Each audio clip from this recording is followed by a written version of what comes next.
السلام علیکم ورحمۃ اللہ وبرکاتہ۔ آپ کے سوال کا سنکشپت جواب یہ ہے، مختصر سا،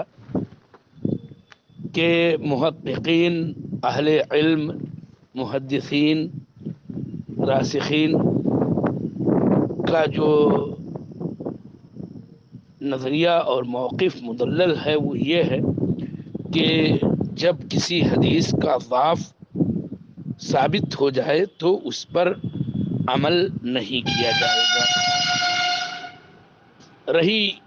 دوسری بات کہ کیا ضعیف حدیث پر عمل کرنے والا گناہ گار ہوگا، یقیناً اگر اس پر یہ بات واضح ہے، ثابت ہے، اور یہ علم اسے ہو چکا ہے کہ یہ حدیث ضعیف ہے، اس کا مطلب یہ ہے کہ اس کا نبی صلی اللہ علیہ وسلم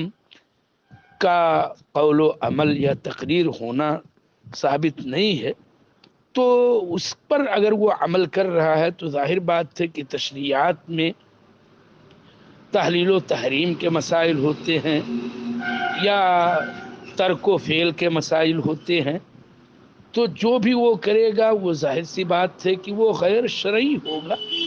اور غیر مسنون ہوگا، اور اس طرح گویا بے بنیاد بات پر اس کا عمل ہوگا، اور دین میں کوئی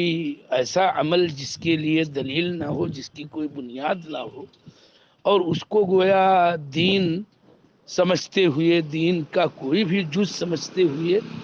آدمی کرتا ہے، تو وہ اجر و ثواب پانے کا مستحق نہیں بن سکتا ہے۔ ھذا ما عندی واللہ اعلم بالصواب۔ والسلام علیکم ورحمۃ اللہ وبرکاتہ۔